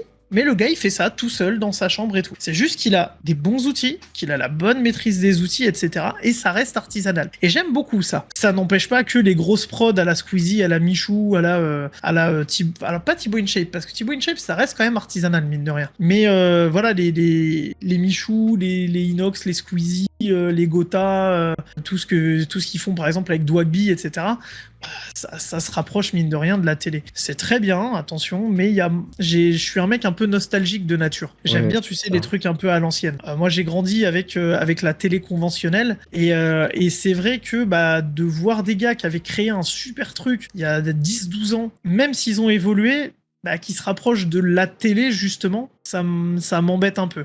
Donc, émotionnellement, je vais te dire que je préfère le YouTube d'avant, d'un point de vue purement sentimental. Mais après, c'est vrai que d'un point de vue de qualité pure, le YouTube actuel, bon, il n'y a rien à Bah, dire. Hein. clairement de ton avis, hein, les sentimental pour l'ancien parce que on a découvert de nouvelles personnes, on a découvert qu'on pouvait faire certaines choses, découvert des jeux, des musiques aussi, grâce à YouTube. Et puis, c'est vrai que le YouTube de maintenant, il fait que s'améliorer, que ce soit en prod, que ce soit en concept, que ce soit en gros youtubeur. Et je trouve qu'aussi, bah, c'est compliqué maintenant quand tu viens sur YouTube de vouloir être presque au même niveau que Squeezie. Et comme tu as dit tout à l'heure, sans prod, bah, c'est assez compliqué de pouvoir augmenter son audience et augmenter ce qu'on a envie de proposer sur YouTube. Bah, puis après, enfin, tu vois, ce que je vais reprocher au YouTube actuel, c'est que aujourd'hui, tu vas avoir un certain type de vidéos, et c'est principalement dans les shorts que ça me gêne. Tu sais, les vidéos où t'en as qui disent tiens, regarde, j'ai découvert tel truc sur Fortnite, oh machin, oh ben abonne-toi et tu auras la suite de la vidéo. C'est pareil que TikTok, de toute façon, donc bon. Oh là là, mais moi, je suis trop vieux pour ces conneries. Non, mais sans déconner, c'est pas du tout mon délire. Et je trouve il y a beaucoup trop de dérives sur le YouTube actuel et sur les réseaux de manière générale qu'on n'avait pas à l'époque. Alors il y en a eu hein, des dérives un peu débiles mine de rien à l'époque, mais c'était minime parce que par rapport au nombre de gens qu'il y avait, c'était que dalle. Là aujourd'hui, YouTube, sincèrement, je pense que je ne vais pas te donner de chiffres, mais il y a au moins 80% des gens qui sont déjà allés sur YouTube et qui regardent des vidéos régulièrement. Au moins, je pense peut-être un peu plus. Mais c'est vrai que maintenant, tout le monde connaît YouTube, tout le monde connaît Twitch, tout le monde connaît les gros streamers, les gros influenceurs. Et c'est vrai que je trouve aussi que ces YouTubeurs-là et ces créateurs-là ont donné un nouveau type de métier, alors que, en 2011, faire des vidéos dans sa chambre, c'était, presque, tu le cachais aux gens. Maintenant, tu es presque ultra content de te dire: «Voilà, j'ai sorti une vidéo, je suis ultra fier, je suis ultra content» et elle fait ses petits stats et tu es très content. Ouais, mais c'est ça, hein. C'est ça. Ouais, c'est ça. Maintenant, c'est vrai que, je trouve aussi que YouTube, concurrence aussi un petit peu avec, ce que peut faire Netflix, dans le sens des différents créateurs de contenu qu'ils ont et les concepts qu'ils font. Comme là, dans le chat, c'est dit que, YouTube avant, tu pouvais plus l'ouvrir, sans attends, Ouais, Maud te dit qu'avant, elle allait beaucoup sur YouTube ouais. et qu'aujourd'hui, elle y va, mais elle trouve plus rien, quoi. Donc, Ouais, c'est ça qui est compliqué, c'est ah, quand j'ai dit que YouTube est ton concurrent à Netflix par rapport au concept, mais c'est vrai que là, par rapport au chat, c'est vrai que, tu trouves plus vraiment grand-chose à regarder parce que je trouve que c'est vite lassant quand tu as des vidéos de plus de 30 minutes. Je trouve que c'est vite chiant quand une vidéo fait plus de 30 minutes. puis t'as zéro concurrence avec Netflix. Alors, je vais te donner une petite anecdote. Il y a de cela, on est quoi? Allez, je te dirais, ça devait être en 2018, 2017, 2018, quelque chose comme ça. J'ai pris un abonnement YouTube Premium. Oh, le vilain, il a pris YouTube Premium. J'ai pris un abonnement YouTube Premium, principalement parce qu'il y avait les pubs, ça me les virait et tout, donc c'était cool. Mais surtout parce que ils avaient commencé à créer des séries avec YouTube original. Et il y a une série qui m'intéressait, moi, particulièrement. Et du coup, cette série-là, eh bien, il y a eu 2 saisons sur YouTube original. Et elle a été rachetée dans la foulée par Netflix. Ce qui veut dire qu'aujourd'hui, cette série existe toujours, elle est géniale, il n'y a aucun problème, machin, voilà. Elle passe sur Netflix et YouTube original, il y a que dalle, que dalle. YouTube, si tu veux, ils avaient lancé l'abonnement premium, aujourd'hui, l'abonnement premium, il sert à quoi? À ne pas avoir de pub et à avoir YouTube Musique. Sauf que je connais personne qui écoute de la musique sur YouTube Musique. Les gens, en général, ils vont sur YouTube normal et ils mettent une playlist, un machin, ou alors ils ont Spotify, Apple Music, Deezer, etc. Donc, si tu veux, YouTube, pour ça, ils se sont Google, littéralement plantés. Et ouais, c'est ça. tu as des exemples d'émissions qui ont été, je vais pas dire reprises, parce que de base c'était à la télé, mais tu regardes, il y a une émission sur Netflix qui s'appelle The Floor is Lava, et ça vient, tu sais, du jeu, attention, le sol c'est de la lave, tu dois te percher, en fait. Eh Ouais. bien, t'as plein de youtubeurs qui ont fait des concepts comme ça, et aujourd'hui, t'as une émission qui s'appelle The Floor is Lava sur Netflix, et qui fonctionne avec eh bien, un financement digne des productions télé, de grosses émissions, etc. Où les mecs, ils sont dans une salle où il y a de la flotte, mais elle est colorée en rouge et ça ressemble à de la lave, et ils doivent ne pas tomber dans la flotte, tu vois. Mais ils font ça, c'est comme une émission de télé. Donc en termes techniques, ils sont dans le futur, tu vois, ça a rien à voir. La Netflix, on est vraiment sur d'autres moyens. Pour moi, il y a zéro concurrence entre YouTube et Netflix, mais zéro. C'est ça, mais c'est, ce que je disais par rapport à ça, c'est que c'était, les séries que tu avais évoquées avec, YouTube original. J'en ai vu un petit peu passer, tu vois, dans la page d'accueil de YouTube, voilà, on fait ça. Je me suis dit: vu que ça ressemble à des séries et qu'ils font réellement, des séries, que c'est vraiment daté épisode et pas seulement tu dans le titre, voilà, épisode 1, épisode 2, je me suis dit: ça va faire un petit peu l'ombre à Netflix parce que, si ça arrive à faire quelques épisodes gratuits sur, YouTube et qu'après si tu veux continuer à regarder, tu payes un petit abonnement, alors que Netflix tu payes un plus cher et tu pas forcément beaucoup de qualité. Alors que je pense que, YouTube, c'est 12 balles, mais t'as pas de comme tu as dit, tu plus tes pubs, tu les séries, tu avais le 4K qui était d'office, même pour les gratuits et les payants. Alors que Netflix, tu vois, tu payes 8 balles et encore t'as pas la 720p, alors que YouTube, que tu sois, avec le même compte sur 6 appareils, tu peux regarder 6 séries que tu voulais, tu vois? Alors que Netflix, là, ils sont en train de restreindre pour éviter que tu partages ton compte. Donc, c'est pour ça que je disais ça dans le sens concurrent, mais c'est vrai que si maintenant il y a plus de séries proposées par YouTube, C'est vrai que là, il y a plus du tout de concurrence, comme tu disais. Ouais, mais encore une fois, ce qui est proposé sur Netflix, Netflix paye des droits de diffusion dessus. C'est Parce ça, que hein. pour avoir un catalogue de films, ils payent des droits de diffusion. Et quand c'est leurs trucs originaux, bah, c'est des créations. Donc forcément, bah, t'as les acteurs et réalisateurs, metteurs en scène, les mecs de la régie, cascadeurs, machin. Enfin, t'as vraiment de tout. Là où la majeure partie du contenu YouTube, elle est faite par des créateurs qui touchent Walou, parce que les C'est revenus sûr, hein. Google AdSense, alors je sais pas si c'est toujours ça, hein, parce que je suis pas du tout au fait de ça sur YouTube, mais ça rapporte que dalle. Il y en a très très peu qui se font de l'argent avec YouTube. Donc finalement, YouTube, ils en ont un peu rien à foutre. Puis ils sont pas dans le même créneau que Netflix. Ils ont dû essayer à un moment. Ils se sont vautrés. Lamentablement. Et voilà, maintenant ils font leur délire. Regarde, ils font des stories, ils font des shorts. En gros, ils ont un mélange entre Instagram et TikTok. YouTube, finalement, c'est, je sais pas, je préférais avant. Voilà, je vais faire le vieux con. YouTube avant, c'était mieux. Non, mais c'est sûr, comme tu disais, c'est vrai que c'est dommage que, bah, ils font des trucs et qu'au final, bah, ça n'aboutisse vraiment à rien.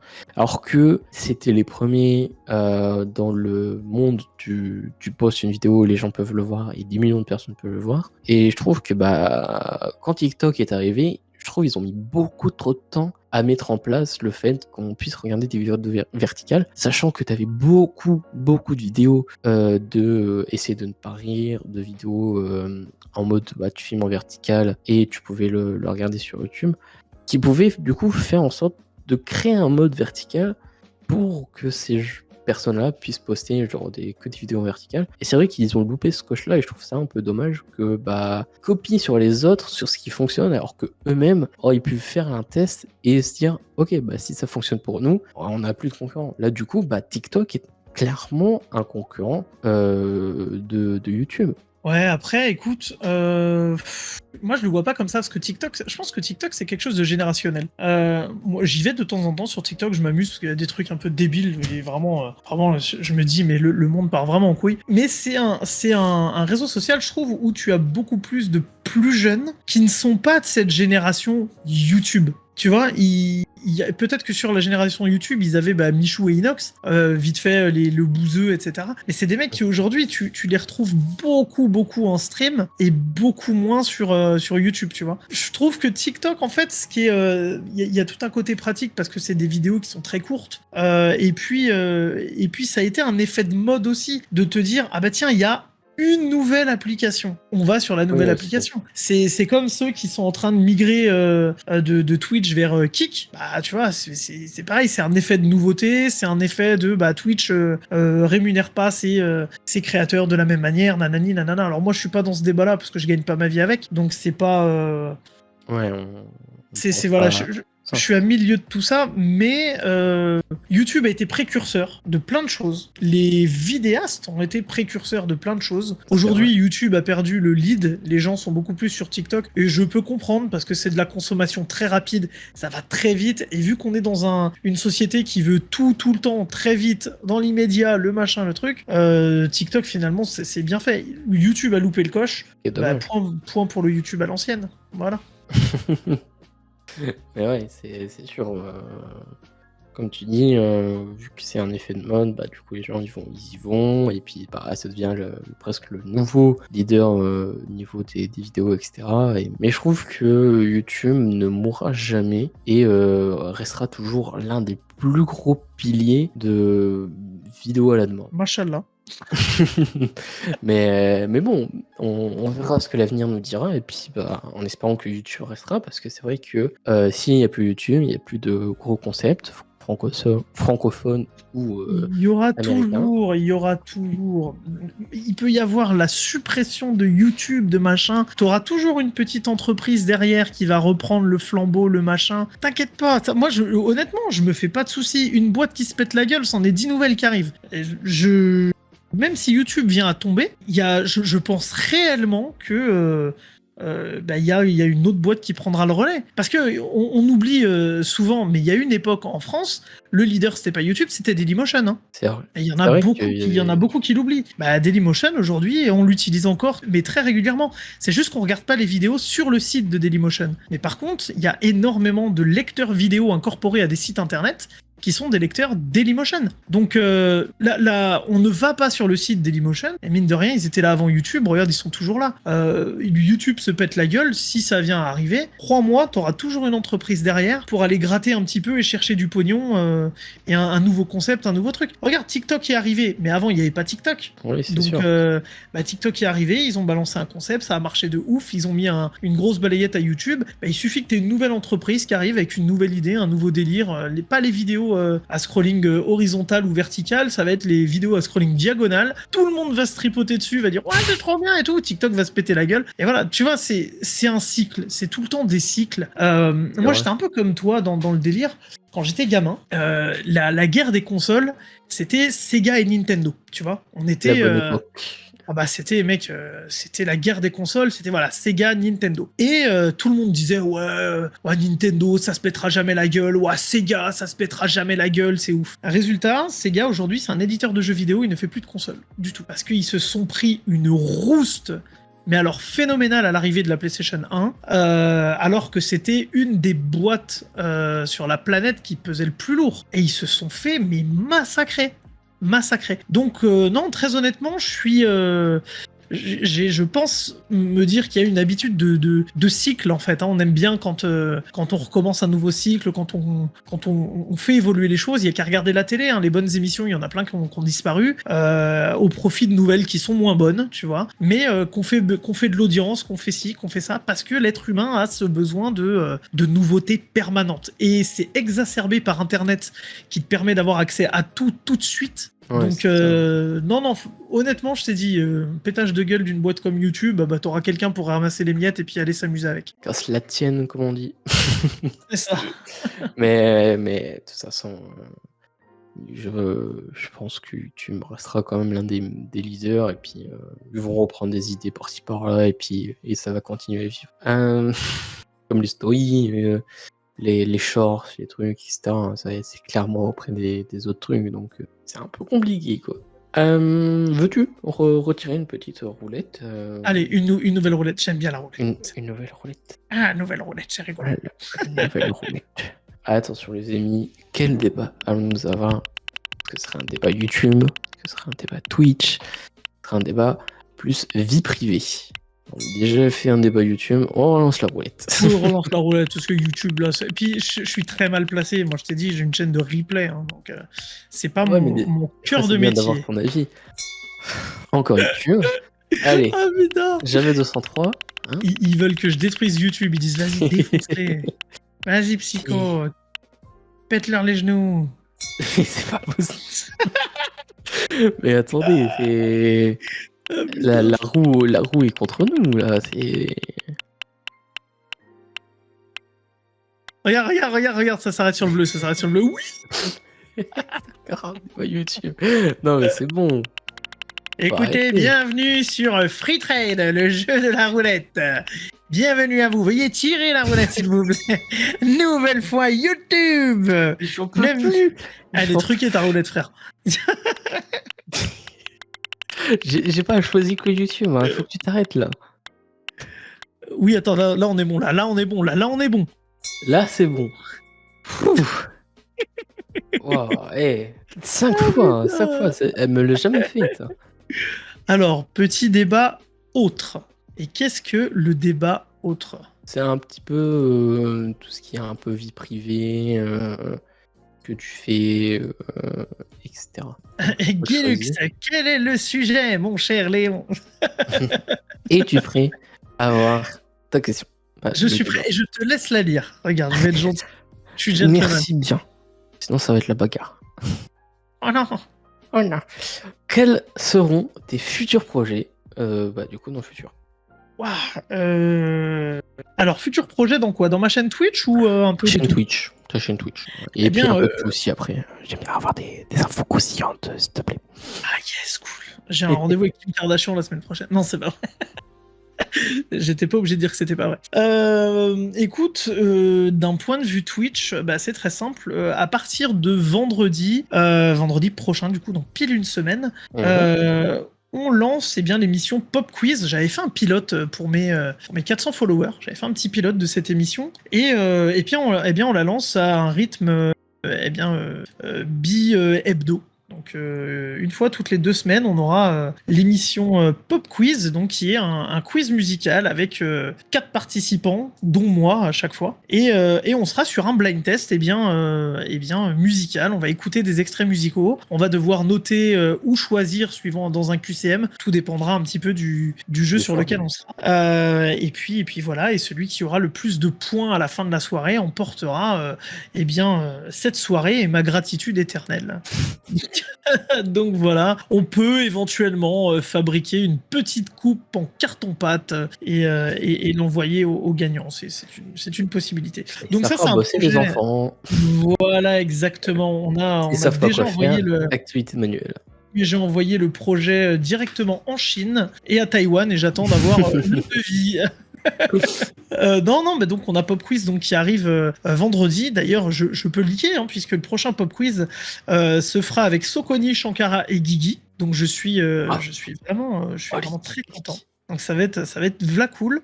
Et puis, comme tu l'as si bien dit tout à l'heure, on a cette nouvelle émission qui s'appelle À la sauce blind. Je suis pas peu fier du titre, je dois t'avouer, mon cher Skygrey. Qui sera pareil, une émission de questions, mais où cette fois ça sera ouvert à tous. Donc vous aurez un lien dans le chat et vous pourrez participer et devenir le champion de la soirée. Voilà, donc c'est à la sauce blind, tout le monde peut participer et je trouve ça très cool. Ça, c'est les projets sur le très court terme, qui sont des projets qui sont en train de se concrétiser. Maintenant, sur le plus long terme, j'aimerais commencer à faire des lives en extérieur. Je Mhm. suis motard, donc j'aimerais bien pouvoir vous emmener par le biais de la caméra qui sera connectée au réseau 5G, etc. Dans différents endroits à moto, vous faire visiter un petit peu des zones et puis m'arrêter de temps en temps et faire des petits lives IRL dans des lieux de ma région. Donc vous faire découvrir un petit peu ma région par le biais de live, c'est quelque chose qui m'intéresse, j'ai vraiment envie de le faire. Après, j'ai des sub-goals à honorer, dont un saut en parachute à faire cet été. Ah, Donc ça intéressant va à voir être... ça. Ouais, donc il faut que je vois comment je peux procéder, parce que vu la hauteur qu'on prend pour faire un saut en parachute, il n'y aurait clairement pas de réseau là-haut. Donc je partirai avec la GoPro et je vous ferai peut-être un petit montage pour YouTube. Je pense que le mieux que tu puisses faire, c'est tu fais en enregistrement et puis après tu réactes un petit peu à ta chute, genre un mois après, et puis Je peux react effectivement sur Twitch, c'est une excellente idée. C'est une excellente idée. Je pourrais effectivement. Faut que je vois, mais je pense que je ferai un montage un peu dynamique pour YouTube et je ferai une react des différents shots que j'aurais pris pendant la chute, pendant les briefings, etc. On va voir un petit peu comment ça se passe, parce que ça serait une première pour moi le saut en parachute. Donc voilà. Et puis sinon j'ai un live joke de papa à préparer qui fait également partie de mes sub goals que je dois honorer. Mhm. Et puis voilà, ça c'est les projets, disons à moyen terme. Maintenant, à plus long terme, je vais pas te cacher, ma chaîne est née d'émissions de quiz. C'est-à-dire qu'à la base, j'avais une émission tous les jeudis. Je préparais un quiz et j'invitais les gens dans le chat avec, pareil, un petit lien à venir s'inscrire, etc. Et puis à jouer avec moi. Puis je posais les questions à l'oral, il y avait un certain délai et tout. Mais c'était un peu mes débuts sur Twitch. Mhm. Et j'aimerais bien, respécialiser ma chaîne un petit peu dans les quiz, que ce soit des quiz de culture G ou des quiz musicaux, et mettre le jeu, on va dire, en second plan. Mais vraiment garder tout un côté culture en fait sur la chaîne que j'aime beaucoup.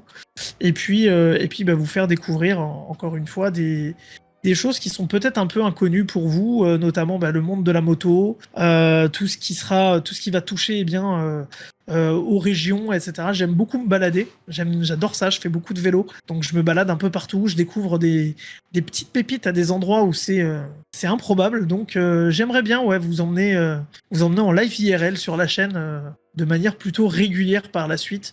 Il faut que je trouve comment procéder. Je sais que je peux diffuser directement par le biais de la GoPro, à voir ce que ça donne et à tester. Mais pour l'instant, c'est de l'ordre du projet. À terme, Ouais. j'espère pouvoir vous proposer quelque chose de plutôt cool. Bah, avec grand plaisir de voir tout ça, et puis surtout tes petites émissions, reprendre ta chaîne, la remettre au goût du jour avec ce que tu as envie de faire avec tes projets. Non, franchement, c'est de très bons projets. Et puis, on sent que tu as envie de dépasser ce que tu as envie de faire et de ce que tu pourrais proposer. Bah, si tu veux, en fait, je suis quelqu'un, tu sais, je marche sur l'instant.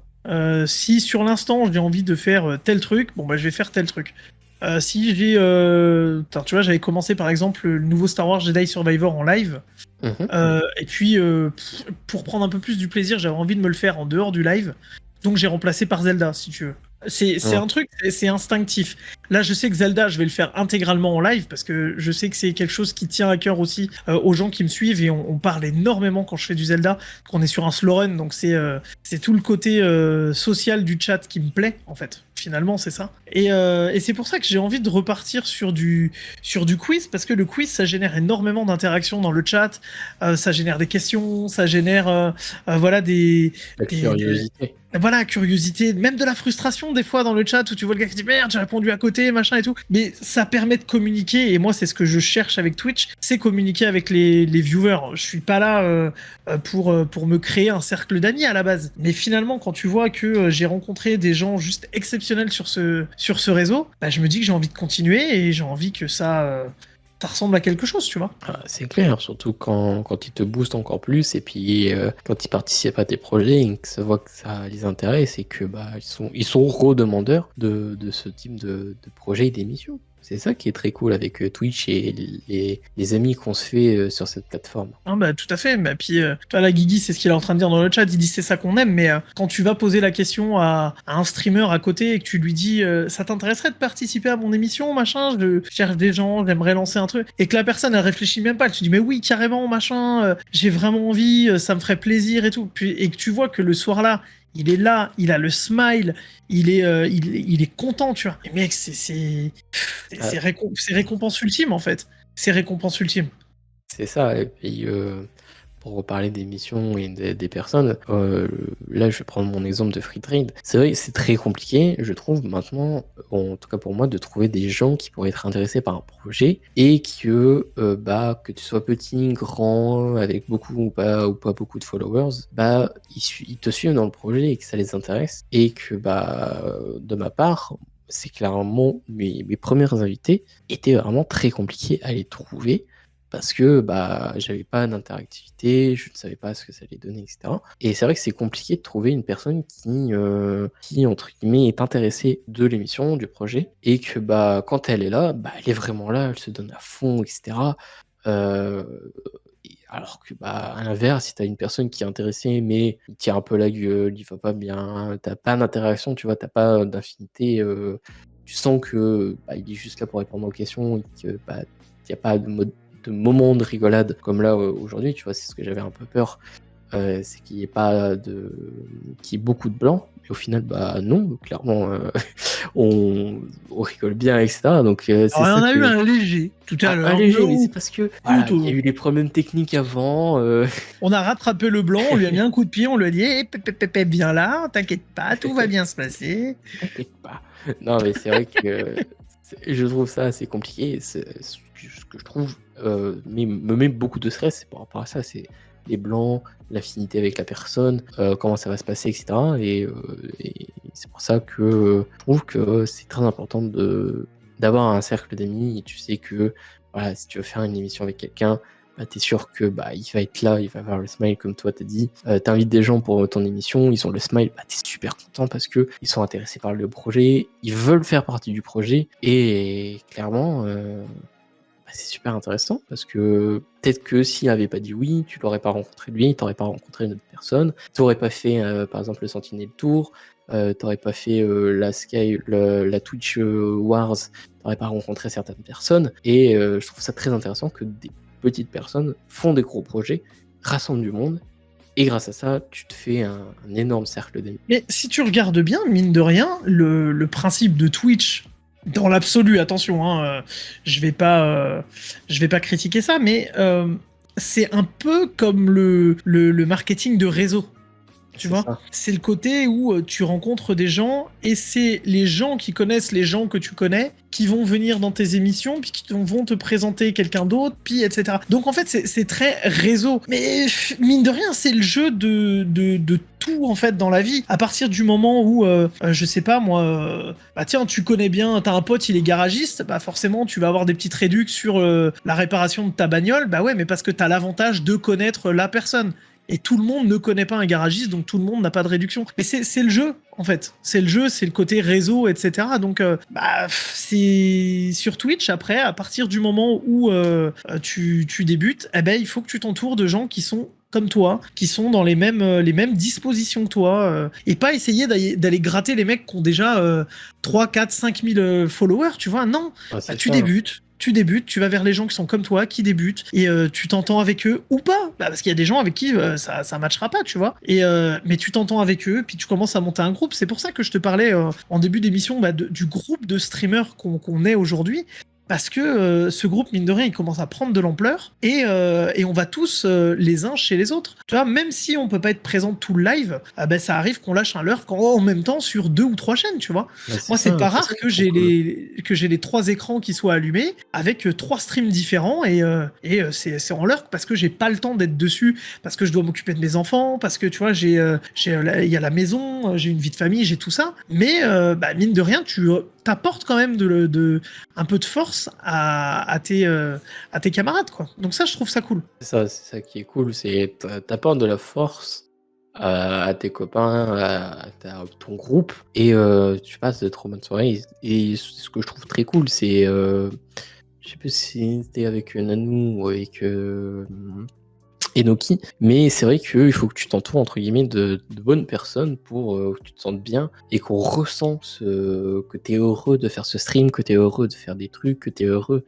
de partager des trucs, de créer des choses. Et c'est vrai qu'on le ressent beaucoup, en tout cas sur Twitch, quand tu vois qu'un streamer n'est pas très réactif alors qu'avant il pétait la forme la semaine d'avant et que là bah, il tire la gueule et il répond un peu froidement, bah voilà, vaut mieux s'entourer de gens que tu sais qu'ils seront toujours là, qu'ils seront toujours présents, quoi qu'il arrive, quand il y a un problème, qu'ils peuvent se déplacer, ils peuvent se voir comme toi avec King pour fêter ses 1000 follow. Tu vois, c'est des choses que bah, tu n'aurais jamais pu rencontrer cette personne si vous n'avez pas fait d'autres trucs avant. C'est ça que je trouve Bah, très cool avec c'est Twitch. exactement ça. C'est que, pour te dire, j'habite à exactement 537 km de chez King. Donc, je suis parti un dimanche matin. Je suis arrivé chez lui sur le coup des midis. Je suis reparti de chez lui le mardi midi. Et je suis arrivé chez moi, tu vois, le soir vers 4h30, 5h, tu vois. Et ben, j'ai fait 1074 km pour voir un gars avec qui mais ça a matché de dingue en fait. Il y a des gens que tu vas apprécier sur les réseaux, sur internet, tu vois. J'ai rencontré des gens à l'époque même sur Twitter où on a sympathisé et tout ça. J'ai rencontré des gens sur Instagram, j'ai rencontré des gens même sur les jeux vidéo, voilà. Mais Twitch, j'ai rencontré des gens, mais j'ai rencontré aussi des gens qui sont devenus des amis. Et c'est très important et je souhaite vraiment faire le distinguo entre les connaissances, les copains et les amis. J'ai rencontré des gens sur qui je sais que je peux compter. Et c'est très rare, hein. J'en ai pas 20 000, attention, hein. Mais j'ai rencontré des personnes où bah, ça vaut le coup, en fait, tu vois, de faire des efforts pour se voir, de Totalement, faire des trucs. totalement. Et ça fait un bien fou. Et vraiment, quand j'ai rencontré le Jim Code et le King, donc il y a un petit peu plus, ouais, ça fait presque 2 mois maintenant, putain, ça fait longtemps déjà, presque 2 mois, et ben en soi, mec, j'ai passé un moment juste extra. Vraiment extra parce que bah, c'était on partageait la même chose, les mêmes envies, les mêmes ambitions, la même passion pour le jeu, la même passion pour le partage et tout. Et en gros, on a passé un week-end, mais en fait, IRL, c'est très compliqué de faire ça parce que bah, t'as beau avoir des amis, les amis n'ont pas forcément les mêmes centres d'intérêt que toi. Alors que Twitch, c'est vraiment le centre d'intérêt commun. C'est ça. Et voilà, c'est pour moi vraiment, je remercierai jamais assez cette plateforme et en tout cas ce qu'elle a permis parce que je t'ai dit, il y a des gens, c'est trop ouf de ouais, c'est des super rencontres. Moi, je t'ai dit, je prends l'exemple de Guigui que je vois régulièrement sur ses émissions, on chope sur Discord, le mec il stream, il est 3h du matin, bah rien à foutre, on y va, tu vois. Bah on kiffe, on fait notre petit bonhomme de chemin tous ensemble et voilà. Ah. Et quand tu parles de projet, bah, qu'est-ce qu'on a comme projet pour la suite? Eh ben c'est de continuer à kiffer avec le même groupe, de rencontrer des nouvelles personnes, de les intégrer aussi à ce petit groupe, de les faire découvrir et tout ça. Non, franchement, c'est parfait. Tant mieux. Vaut mieux que ça continue comme ça que il y a des trucs qui se passent mal et que vous n'arrivez plus à avancer ensemble. Vaut mieux que tout se passe très bien, que vous arriviez à Exactement. vous donner de la force tous ensemble. Qu'il y en ait un qui va pas bien, tout le monde lui donne de la force. Qu'il y en a un d'autre qui va pas bien, tout le monde lui donne de la force. Et que pareil, les commus puissent suivre les gens aussi et les aider à leur donner de la force, à leur donner envie de continuer, même dans les moments les plus sombres et les plus tristes. Voilà. Exactement. Tu as tout résumé. Voilà, sur ces bonnes paroles, je vais t'annoncer quelque chose de grave. Ça va être la fin de l'émission. Oh non! Ah bah Déjà! ça fait déjà presque 2 heures qu'on est en train de débattre et de stream. C'est vrai, ça fait déjà 2 heures. On pourrait Bonjour à continuer. tous, je me présente, je m'appelle Psychoblight. 3 heures après, ils sont en train de se présenter. C'est ça. Et oui, déjà, ça passe très vite les petits débats comme ça, mais vous en faites pas, il y en aura du coup encore en juin. Voilà, chaque mois, il y aura du coup une émission avec une nouvelle personne et bah, malheureusement, c'est aussi l'avant-dernière de cette saison 1. Voilà, donc il y aura une saison 2 à partir de septembre avec des nouveautés et des nouvelles choses, mais ça, on en parlera du coup dans le dernier épisode, du coup, qui sortira en juin. Voilà. Eh bien moi j'ai une petite question mon Skygris. Comment as-tu vécu ta saison 1 de Free Trade? Ah, c'est vrai qu'il y a personne qui me la demande, que ce soit les réseaux ou autre. Mais c'est vrai que c'est saison 1, j'ai beaucoup appris sur moi-même, j'ai beaucoup pris sur moi-même aussi, et j'ai rencontré de très très bonnes personnes sur les réseaux, que ce soit sur YouTube, ce qu'ils font sur Twitch aussi, que ce soit TikTok, Insta. C'est vrai que j'ai rencontré de très très bonnes personnes et ça me fait extrêmement chaud au cœur que chaque personne que j'ai pris pour mes émissions soit vraiment des personnes qui ont vraiment envie de se donner à fond sur les réseaux et de se donner à fond dans leurs projets qu'ils font, malgré le taf d'à côté, malgré la vie de famille, comme tu as dit, malgré les problèmes que ça a pu s'engendrer, et que au final, bah, quand tu les vois à 150 follow, je prends l'exemple de Foxy, c'était là, voilà, où je l'ai connue à 150 follow et qu'aujourd'hui, maintenant, elle est à 700 follow. Donc Ouais, c'est ça, en ouais. un Quasi an, 800 je crois. en un an presque, elle s'est pris mais 700 follow. Alors que tu l'as connue, elle était comme ça, avec galère technique, galère informatique, galère PC, galère machin. Et tu la vois, elle te fait des concepts de fou sur Fall Guys, etc. Non, franchement, c'est fou de voir que avec quand tu les connais et quand tu vois où ils vont, franchement, c'est super touchant de se dire que bah tu connais ces personnes-là, ils font partie de ton secteur d'amis et à tout moment tu streams avec eux et tu passes une très très bonne soirée. Ah, la Foxy incroyable, je viens d'aller vérifier, 879 followers. Je suis... D'ailleurs, attends, on parlait de galère technique. Elle a la fibre, notre Foxy, maintenant. Elle a la fibre. Elle est fibrée. Enfin. Donc non, vraiment, Foxy, pareil, Foxy, ça fait partie de ces très belles rencontres de Twitch. Et tu vois, ce qui m'a... pareil, je vais te donner une petite anecdote là-dessus. Ma compagne a commencé Twitch il y a... allez, ça fait 3 semaines à peu près, un peu plus de 3 semaines.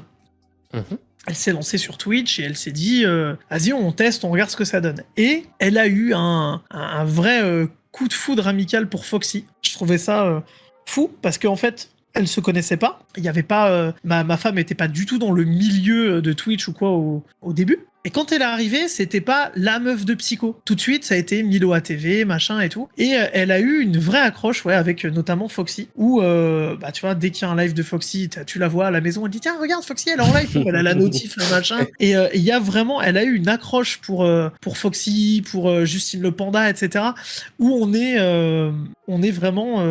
Ouais, c'est là qu'on se rend compte que je t'ai dit, c'est tellement, ça exacerbe tellement les sentiments des gens, ça exacerbe tellement les choses par rapport à l'IRL. Je trouve ça vraiment ouf. Et là, ma femme, en 3 semaines, elle a fait, je crois qu'elle doit être à 150 follow, là, actuellement.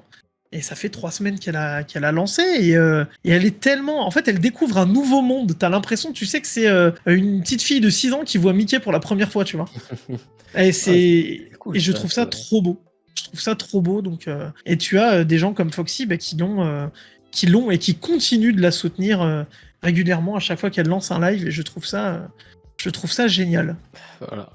Franchement, t'as tout dit, on a tout dit. Et puis, pour réellement répondre à tes questions par rapport à ce que j'ai pensé de la saison 1 de Free Train, euh, en 5 points, des personnes formidables, des émissions extraordinaires, des débats ultra intéressants, des problèmes techniques et franchement de très très bonnes rencontres. Voilà, franchement, c'est mon résumé pour cette saison-ci. Et j'espère que la saison 2 sera encore plus exceptionnelle, surtout avec des petites choses qui vont se passer, des nouvelles DA, enfin des nouveaux trucs. De toute façon, on se reverra en septembre pour tout ça et pour vivre. Genre, j'en bégaye, tellement je suis ému de rencontrer de très bonnes personnes. Voilà. Est-ce que tu peux dire quand t'as des problèmes techniques, tu dis que c'est le free trade de la district. Ça passe. Non, Ah bah, quand je c'est dis. district, ça passe. C'est ce que Guy aussi l'a dit, mais je dis non, non, quand même, il faut respecte-toi. T'es mon invité, c'est mes problèmes, c'est pas les tiens. T'es Ouais, mais là, t'es non, mais la posé. district, mec, c'est très large en fait. Non, mais mec, je te jure, chez Guigui, c'est le dernier du championnat amateur de football pakistanais, quoi. Je veux dire, c'est. Il y a jamais rien qui marche, mais c'est tellement drôle. Du coup, c'est pour ça que j'aime être chez Guigui, tu vois. Mais non, franchement, encore merci d'avoir accepté ce soir. Et puis, franchement, c'était une très très bonne soirée. Encore mémorable et franchement extraordinaire. Et puis, voilà. Vous allez, du coup, avoir les liens dans la description pour Monsieur Psychoblind. Voilà. Et regardez toutes ces vidéos, tous ces streams, ses réseaux, ce qu'il fait, surtout son nouveau petit concept qui va arriver. Donc, franchement, allez-y. Ça va être très très cool. On va aussi participer. Et puis, voilà. Yeah! Attends, j'aimerais bien te voir sur un pop quiz. Ça pourrait être très drôle. On pourrait s'amuser et tout, ça serait marrant. Ah bah, hâte. J'ai déjà beaucoup de trucs. La fin dernière, c'est quelqu'un du chat de Nanou qui m'a proposé un podcast avec lui. Ah, j'ai plein de trucs. Je suis blindé de partout. Non, mais t'inquiète, je vais venir en En Soum Tsum Soum dans ton Tsum, voilà. planning. Là, tu vas pas comprendre. Je vais me caler paf, un petit vendredi. Là, il va pas comprendre. Et après, il va arriver sur le live. On va dire Hey, Skygris, maintenant il faut chanter. Et là, je serai en mode, Euh, bon, bah, j'y vais. PLS 1. Mais non, ça va être un bon moyen pour mettre à dos ma Go XLR avec toutes mes effets sonores. Yeah, il va nous faire une Bonnie Tyler en live. Mais voilà. Sur ce, les amis, c'était Sky et Psychoblind pour ce live, ce free train, l'épisode 11, si je dis pas de bêtises. Et puis, bah, nous, on va se retrouver en stream prochainement. Pareil pour toi, allez le suivre franchement sur les réseaux sociaux. Et puis, pétez-lui la barre des 1000 follow. Voilà, franchement, il le mérite. Il y a des bisous, mon Skygris. Et puis à Voilà. bientôt. Sur ce, les gens, ouais, toujours vrai, c'était Psycho et moi-même. Sur ce, des bisous à tous et des bonnes nuits à tous. Sur ce,